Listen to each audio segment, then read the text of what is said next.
I got a big one. Oh, look at the boil. I'm serious, dude. It's a big one.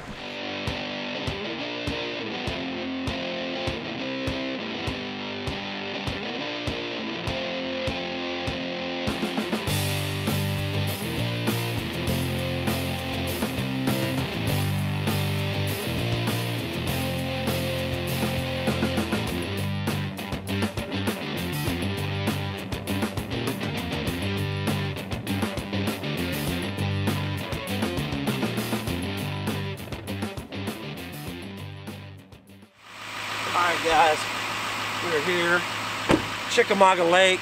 Challenge today for this little web series or whatever it ends up being is to catch the Tennessee state record. You gotta have goals, man.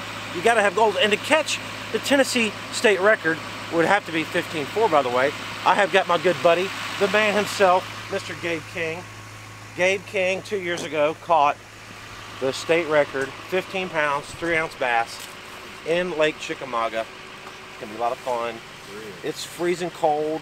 My blood's thin. I'm a Florida boy, so hopefully I survive for today. We're gonna go out and we're gonna try to catch a 15.4. I mean, come on, you gotta have goals, right? So, stay tuned. This is gonna be a pretty cool show.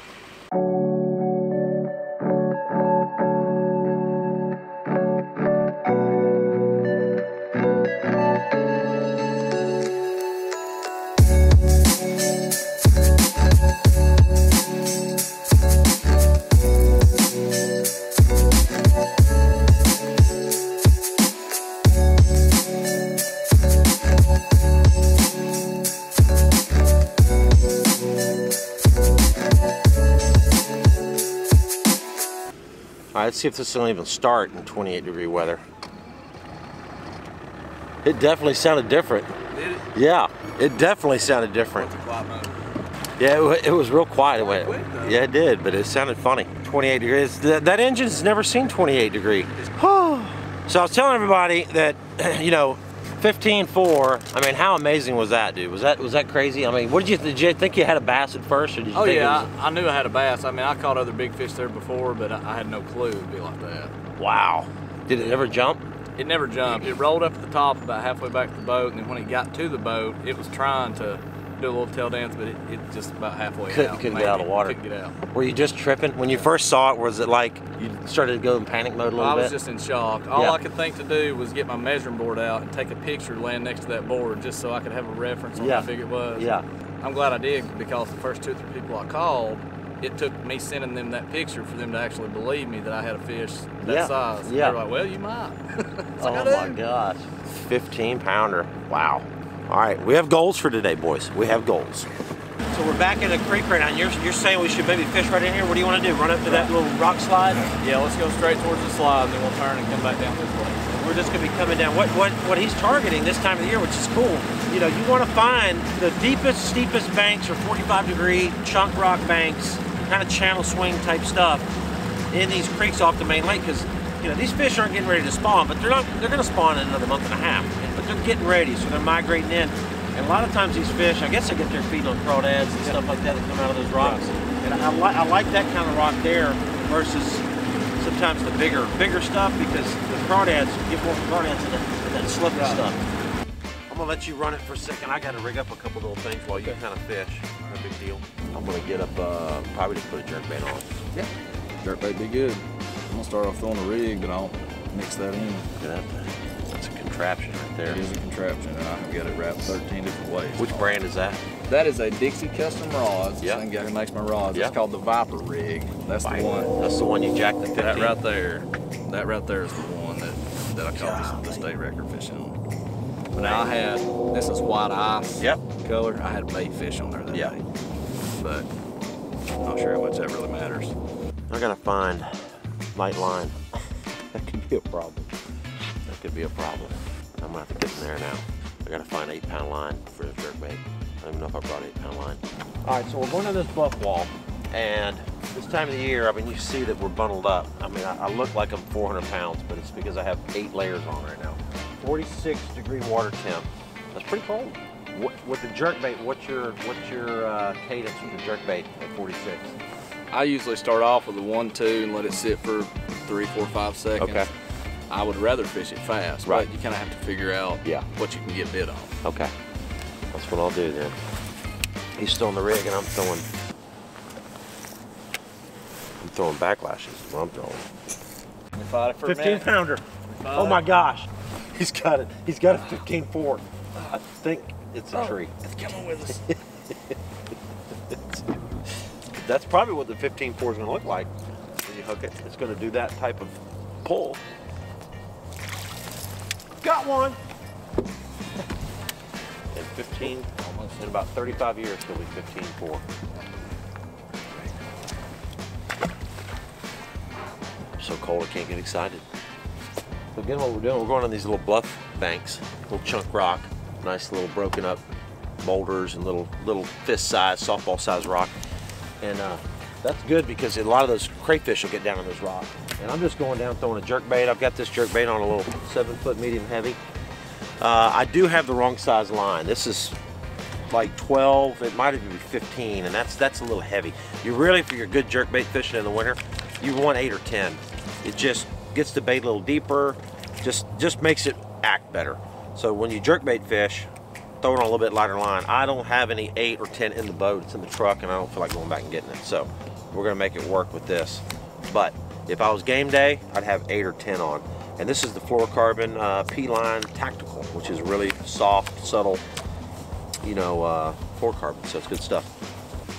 All right, so guys, this little show today, we're in looking for a 15-4. I'm in slow motion, I'm gonna admit. I'm not my usual chipper self today, because I'm in like a snowmobile outfit. I have 18 layers of clothes on. My hands are frozen, and I'm just slow. Everything's slow. So, but I am gonna get excited if we get a 15-pounder, because that's gonna happen today. I couldn't imagine catching, I mean, my biggest bass is 11.6. I couldn't imagine catching a 15-pound 3-ounce bass. Dude, when you set the hook on that thing, did you think it was like a catfish or something weird? I mean, like, what happened? Well, I was hoping it was a bass. I thought it was a bass. Yeah. I'd caught big ones there before. Right. Just, you know, I had no clue it would be that big. But Did it ever jump? no, it rolled up to the top about halfway back to the boat. Then when it got to the boat, kind of shook its head a little bit. And that's when you start freaking out, like, how do I get my hands on this thing? Right. And of course, it's practicing for a tournament, didn't net put up. Yeah. So I had to go down and get it. But when it got in the boat, that's when I actually realized that it when was. When you held it up and you like look at it and you laid it on the floor of the boat and like sitting there staring at it, you're like, it's a whole different. Shock. It's a whole different thing. It's a new level. Yeah, a whole new level. Let's start calling everybody. Start calling all your buddies. I did. I got a 22-pounder. Because you probably, I mean, what did you think it weighed? Honestly, at first, like when you're looking at it. When I set the hook into it, and when I saw it roll, I knew it was bigger than 10. Initially, I thought that's a 10. Right. And then when I got in the boat, I was like, man, that's a lot bigger than 10. Right. A lot bigger. Yeah. Like 5 pounds bigger. 5 pounds.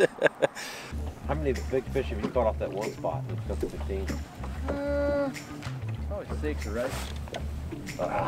Swim, baby. All right, guys, I have no idea how many fish we're going to catch today. We're targeting 15-pounders. I mean, come on. I mean, how many 15-pounders have you caught, right? But all kidding aside, we'll try to catch some fish. He's throwing the A-rig, throwing a jerkbait a little bit. A lipless crankbait's good. This is a little red one here. Got it rigged up on 17-pound line. And in the wintertime, especially when the water temperature's down in the 40s, in February, red is a good color. Why is red a good color? Because it imitates a crayfish. And so anytime you're fishing cold water, red is a good choice for sure. It's that crawdad pattern, basically.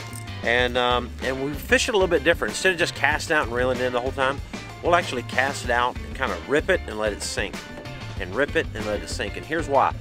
We do that because it imitates a crayfish. A crayfish that was crawling on the bottom that maybe gets spooked up from a fish is going to take off and then glide back down on the bottom and take off and do the same thing over and over again. So that's why that retrieve, that kind of stop and go retrieve or ripping it up and letting it sink is real deadly on the red rattle traps in the early winter or late winter like this. So give that a shot. You'll catch some big old fish on it for sure. All right, so far we've only got one, but we had 2 snags and 1 bass so far. And the 2 snags we thought were 15-pounders, but they weren't. They were just logs. And one was a rock, actually. So now we are Main River, and it's kind of the same deal, though. Check this out. So it's the same deal. It's a chunk rock bank, Main River. Got a lot of current, you know, coming up and down through here. But the one thing I'm noticing that he's focusing on is, again, that broken up bouldery stuff, rock stuff. Not giant rocks, There's a little bit bigger rocks here, but a lot of it, you know, softball, baseball, you know, basketball size. I got a big one. Oh, look at the boil. I'm serious, dude. It's a big one. Please don't come off. It might be 15, dude. Big smallmouth, dude. That's like a 6-pound smallmouth.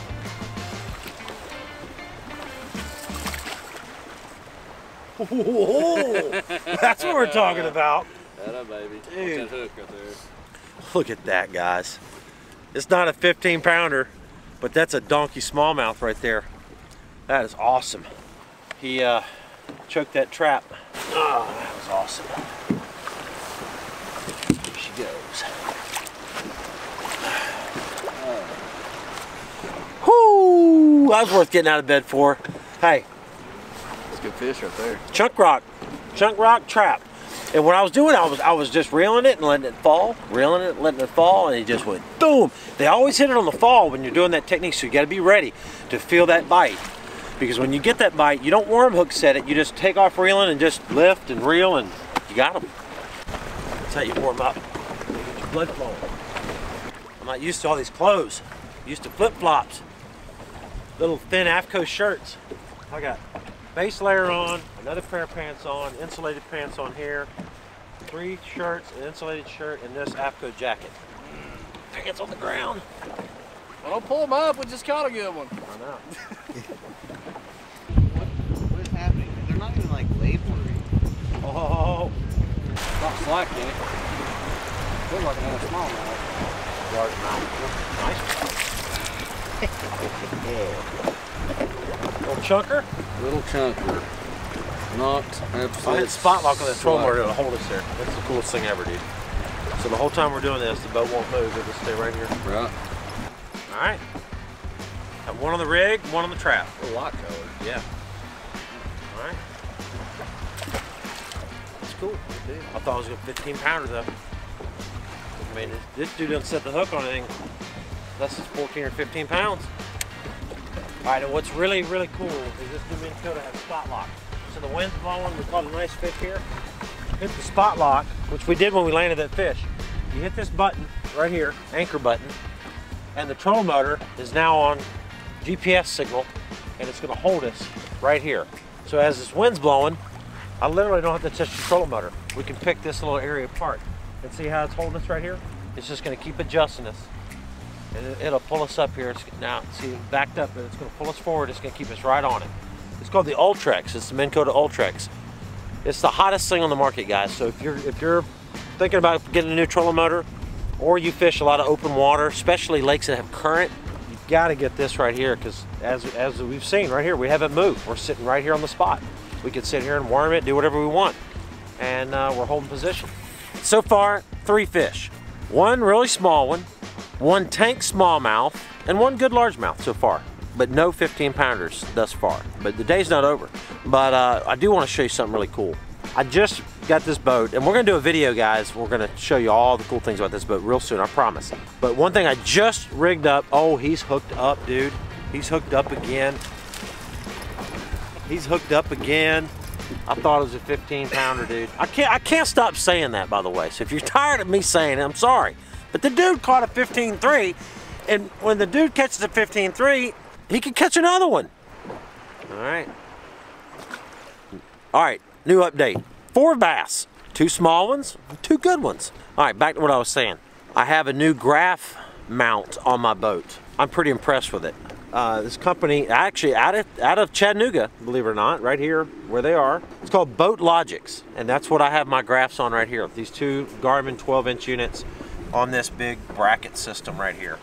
This is solid. I mean, look at that. Does not move at all. Does not move. So I can put my 2 12s side by side. I can watch Netflix on this one.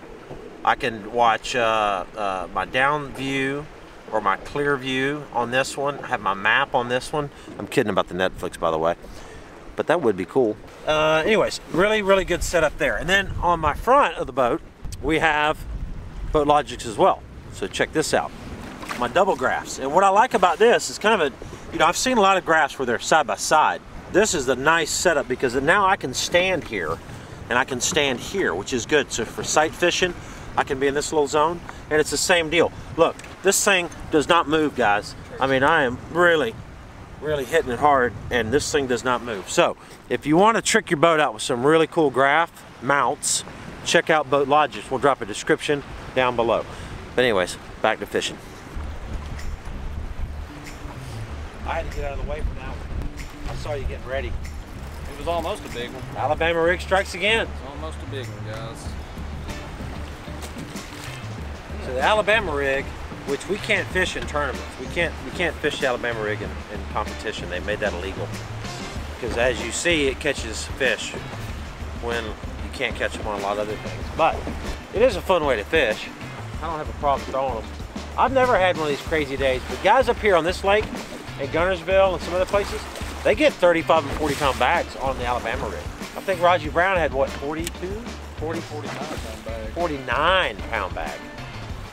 That's, do the math on that, guys. That's a 10 pound average. It is, right? Yeah. Good.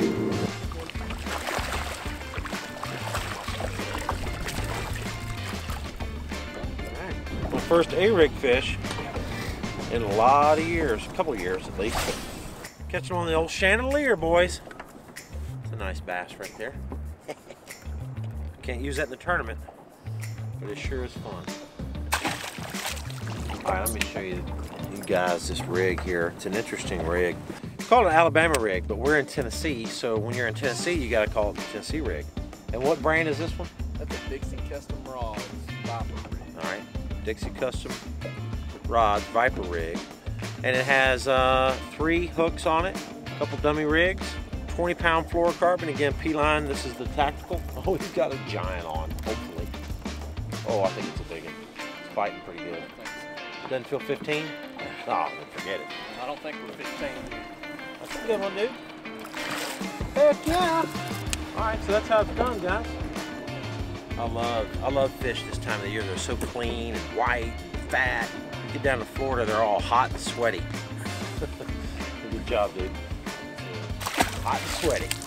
But anyways, that's our rig. 20 pound fluorocarbon. That's what he's got on his. I'm fishing on the 8-to-1 reel. Is that what yours is? 8-to-1? I like, you know, you got to slow it down real slow. Look how slow we're reeling this thing. You know, basically, we're on this little ledge out here in front of this creek. We're letting it sink to the bottom in about 12 foot of water, and then just reeling it back to the boat real slow. All right, dude. We did not get a 15-4. We didn't break the Tennessee state record, but I had a good time fishing with you, man. Had a good time too. It was cool. We caught a half a dozen fish. Had a couple nice ones. That big smallmouth. I mean, that's a big deal for up here. We caught a really nice largemouth on the A-rig, and we caught some other ones in between. So, you know, learned some things. And the biggest thing for me with this trip was A, to try to catch a giant bass, but B, get acclimated to this weather. This is the first time I've been in some serious cold stuff. So, appreciate you coming out with me, man, hanging out with me. Appreciate it. And hopefully you enjoyed watching this little web series, vlog, whatever we're going to end up calling it. So, we're going to have some more stuff coming. And again, don't forget to subscribe to the channel, guys. Appreciate all the support. Drop some comments below. And we're going to be doing this at Gunnersville starting tomorrow. Film 3 days of practice, and we're going to film the entire tournament. So, cool stuff coming up, and we'll see you. I'm out.